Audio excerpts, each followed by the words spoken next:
Hello friends, welcome to our YouTube channel. Friends, आज के इस वीडियो में हम लोग जानेंगे कि भारतीय स्टेट बैंक में अगर आप 1 लाख रुपए को जमा करते हैं तो इस पर ब्याज कितने रुपए मिलेगा। इसको हम बहुत आसानी से समझने वाले हैं। तो अगर अभी तक आपने हमारे चैनल को सब्सक्राइब नहीं किया तो हमारे चैनल को सब्सक्राइब कीजिएगा और वीडियो को लाइक शेयर कमेंट जरूर कीजिएगा। तो देखिए, आज की वीडियो में हम क्या जानने वाले हैं। आज की वीडियो में हम जानने वाले हैं कि भारतीय स्टेट बैंक में 1 लाख रुपए का ब्याज कितना मिलता है।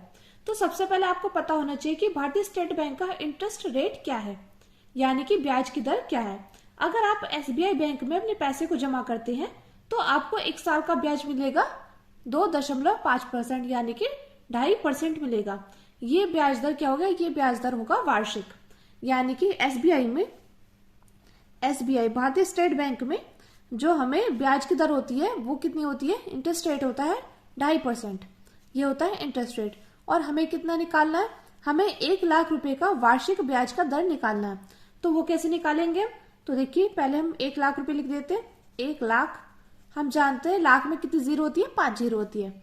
इसका हमें ब्याज निकालना है। तो ब्याज की दर क्या होती है, 2.5%, तो 2.5%।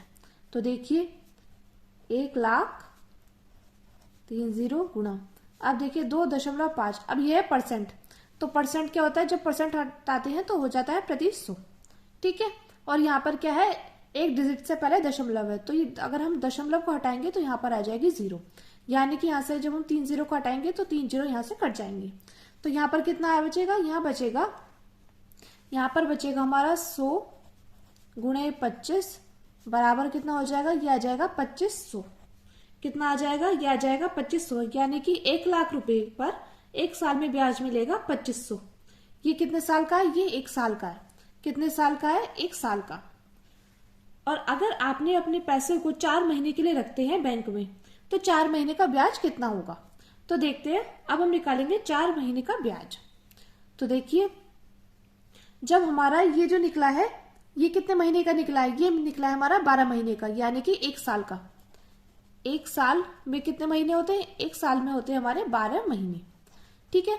तो ये जो हमारे ब्याज की दर निकली थी, ये निकली थी हमारी, यानी कि ब्याज निकला था, ये निकला था हमारा 1 साल का, यानी कि हम इसको बोल सकते हैं कि ये 12 महीने का ब्याज है। कितने महीने का, 12 महीने का। तो 12 माह लिख सकते हैं हम, 12 माह बराबर 2500। तो अब हमें किसका निकालना है, हमें निकालना है इसका, पहले हम 1 माह का निकालेंगे। तो 1 माह का जब हम निकालेंगे तो 2500 की भाग किससे हो जाएगी, 12 से।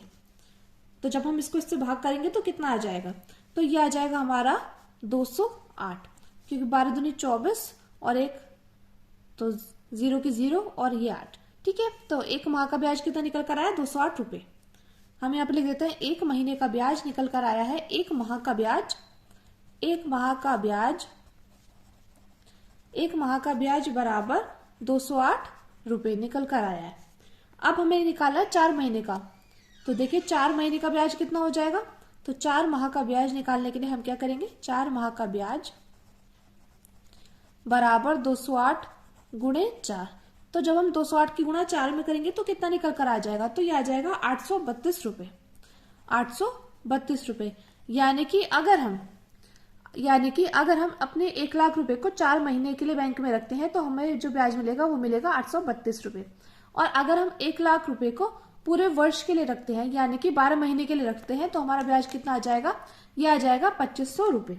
और इस प्रकार अगर अभी आपके मन में सवाल आ रहा हो कि अगर हम 6 महीने के लिए ब्याज को रखें तो वो कितना होगा, तो आप इसका आंसर कमेंट करके जरूर बताना। आपको क्या करना है, आपको 1 महीने के ब्याज में अगर आपको 6 महीने का निकालना है तो 208 में आपको 6 की गुणा करनी होगी। तो आप इसका आंसर कमेंट करके जरूर बताना। और फ्रेंड्स, एक बात हो, जो बैंक का जो ब्याज मिलता है हमें, वो हर 3 महीने के बाद बैंक में जोड़ दिया जाता है। हर 3 महीने के बाद बैंक में आ जाता है ब्याज। तो चलिए फ्रेंड्स, आज की वीडियो में बस इतना ही। मैं उम्मीद करती हूँ आपको जानकारी पसंद आई होगी। अगर आपको वीडियो अच्छी लगी हो तो प्लीज हमारे चैनल को सब्सक्राइब कीजिएगा और वीडियो को लाइक शेयर कमेंट जरूर कीजिएगा। Thank you, thanks for watching.